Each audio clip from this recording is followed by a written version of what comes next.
without that education you on left your resume. out the part where he gave you a few $100 and dropped you on the side of the... He did in Toronto. Curbside. Yeah. Wow. Yeah. Well, in Canada at the time, if you weren't going to university, you left at grade 12. And if you were going to university, you left at 13. So I said, well, I'm not going to 13 because I have this really successful career at McDonald's where I've been working since I was 15. Chief fry cook. I'd won some award for shakes. Nice. Actually, no, it's true.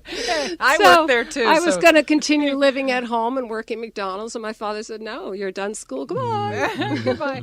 It's a good one. You know, I've been reading more and more. I did share a little bit last week when we were talking about this because my son has had a couple of false starts in college, and he's very bright, but just not taking that direction at this time, although he probably will at some point when he owns it himself. Yep. But just through the course of it and trying to help him out, I realized how many colleges right now are struggling for men. This is the first time in history that there are more women enrolled in colleges than men, and you're starting to see a lot of these certificate programs. Yes. They're a year or 2 years because the guys just don't have a lot of patience. What's going on? Do you see that in your classroom? Absolutely, and we're seeing that at UCSB in our extension program, which is probably going to be rebranded here at some point to really address what you're talking about. So people that maybe the 4-year path isn't for them for a variety of reasons. It could be lack of patience.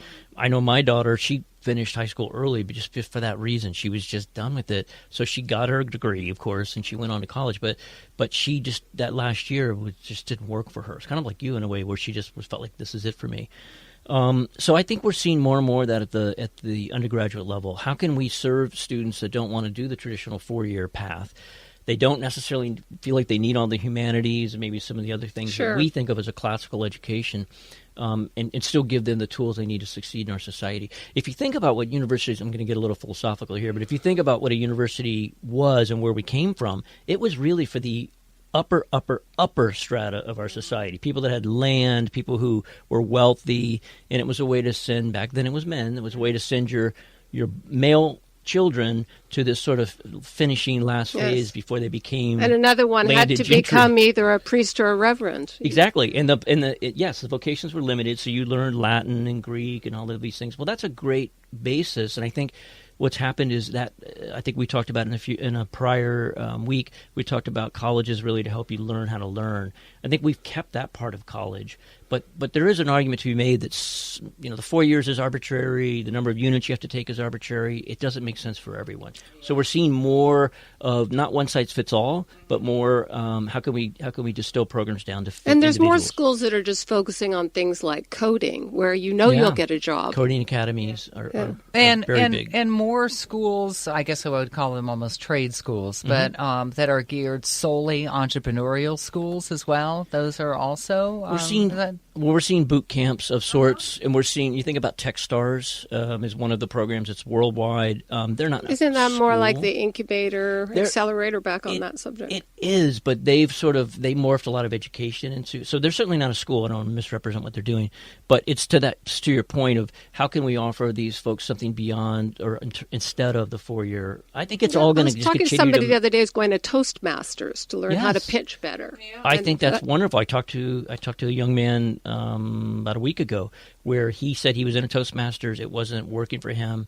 That group wasn't working for him, and he was ready to go to a different group because it is about chemistry. Sure, it's individuals. It's you're either going to click with them or you're not. But the concept of bettering yourself and bettering your chances of winning in our society or succeeding in our society, those aren't going to go away. So we have to figure out ways that we can service those people better. And the 4-year is not the answer for most people. Not for everybody, certainly. Yep. It's such an interesting subject because I really do feel like education is going to have to redefine itself in this age of technology. Agreed.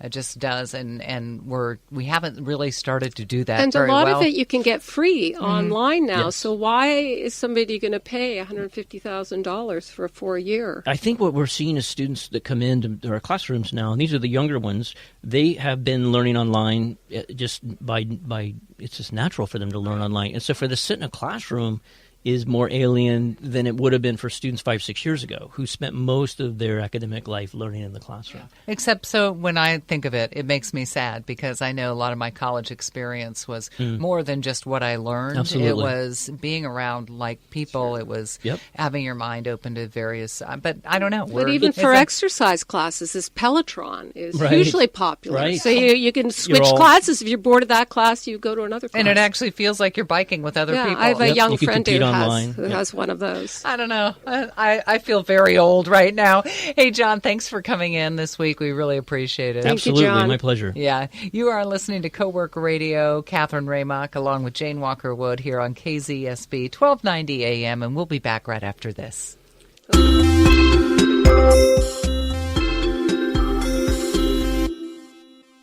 Hi, it's Catherine Raymock. Are you buying or selling a home? See Compass Realtor Terry Ryken. I went to Terry because of his reputation and experience, but was quickly taken by his genuine enthusiasm. It's that combination that truly sets him apart. Terry specializes in properties in Montecito, Hope Ranch, Santa Barbara, and Santa Ynez Valley, and has 39 years of experience as an agent and broker. There are so many realtors to choose from, but only one Terry Ryken. Find out for yourself. Google search Terry Ryken. Koto Group. We are a boutique property management firm located here in the Central Coast. We are small enough to prioritize your business and large enough to match the right tenants with your property. Koto Group. We work for you 24/7 with around-the-clock marketing and emergency service. At Koto Group, we use leading-edge software, making us efficient and cost-effective. Koto Group. Property management for the 21st century. What's that? This? The newest online business banking around. Can you initiate wires and approve transfers? Yes. Pay bills? Check. Cash management? Of course. All business, all online, all on your phone. You bet. My computer, too. It's Montecito Bank Trust's new business online banking. It works as hard as I do. Huh. Montecito Bank Trust. You got it. Montecito Bank Trust. Behind every great community is a great bank. Montecito.bank. Member FDIC. Hi, I'm Dan Farrick, Managing Director of the Impact Hub Santa Barbara. Come visit us and find out why co-working spaces are booming. Our 2 locations in the Funk Zone and downtown Santa Barbara offer private offices, permanent desks, and a variety of co-working memberships starting as low as $60 a month. Mention Cowork Radio when you book our tour, and we'll give you 10% off your first 6 months of membership. Join a community where you can live and work smart. Go to ImpactHubSB.com or call 284-0078 to find out more.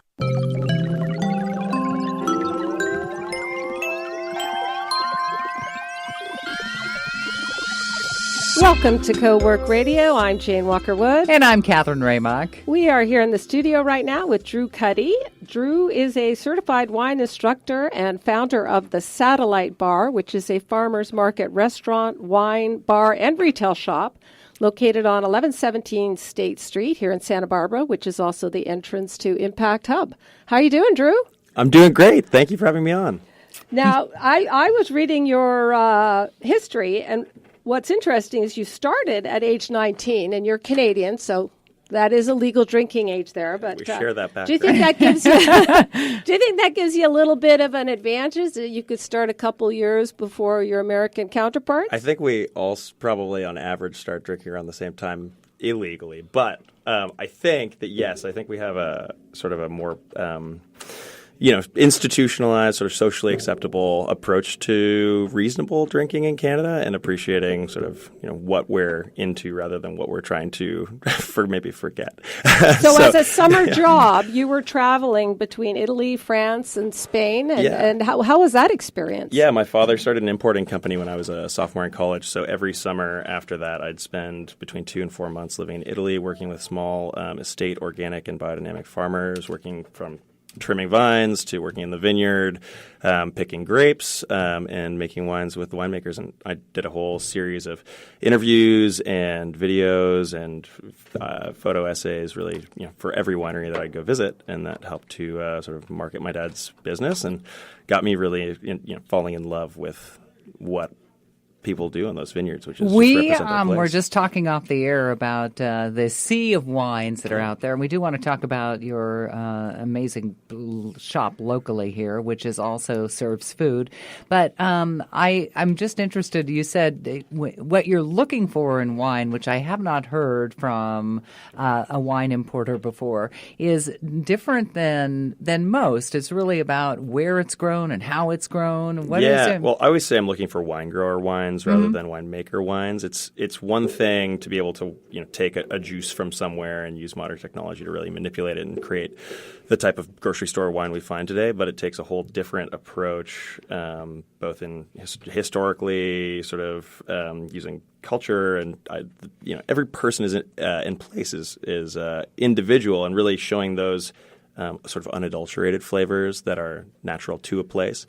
I always say I don't care how much money you throw at a wine, but it's much more important how much work you throw at the wine I didn't growing. know that you could buy the juice and make wine. Yeah, there's what's called an ocean of wine out there. So you can buy Is through it the brokerages. juice or the grapes you're buying? You can buy grapes at harvest time. You can buy rectified concentrated grape must, which comes oftentimes in big blue 50-gallon barrels. You can buy fermented juice. You can do a whole bunch of things. The world of wine is vast, and what I think is maybe the most precious part is where you have an individual or a family or a group of passionate people who approach wine making from the grower's standpoint. So looking you're for also the highest selling quality fruit. retail wine at your store, so you can consult with people which wine is best for them. Yeah, absolutely. So we have a small, always changing selection in our sort of retail side. And all of those wines, any wine that we have on our list is available for retail to go for just $10 under our list price. We base all of our wine pricing off of the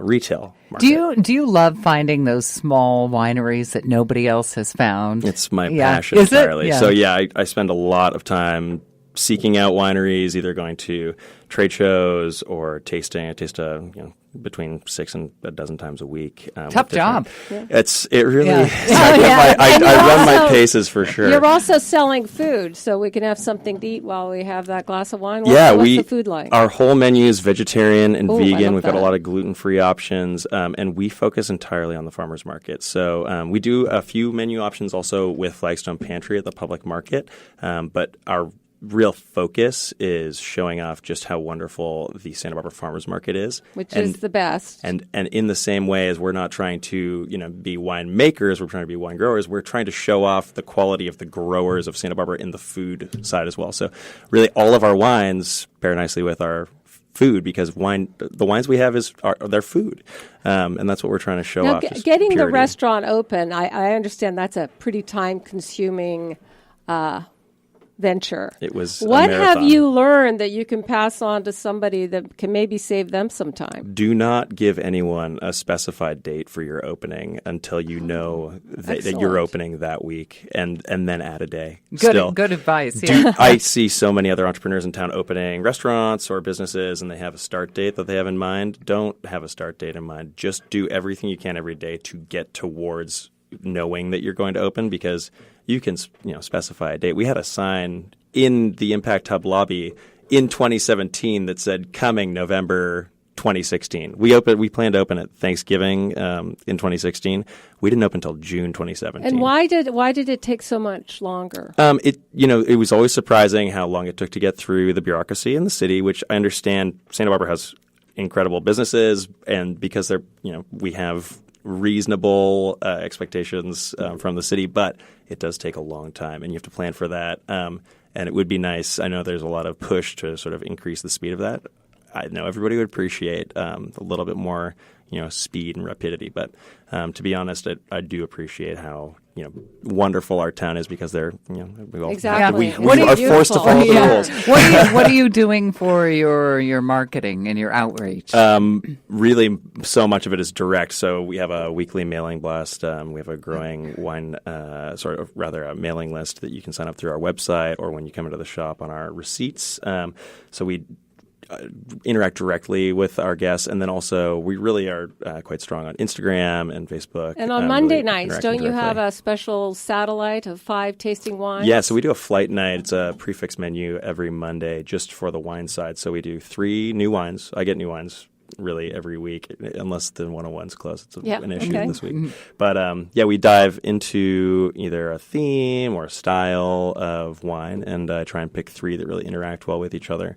And then we serve a little amuse-bouche that goes with Okay, that. what something time to does sort of that go start along. at, and how much does that cost? It's from 5 till 10 every Monday. Okay, yeah, that sounds it's great. $15. We're here with $15. we're here Great. with Drew Cuddy, and he is the founder of Satellite Bar at 1117 State Street, right at the entrance of Impact Hub. And we're going to make plans to come see you Yes, for sure. and you're going to be back on the show in February, so check our website and I'll you be can here. see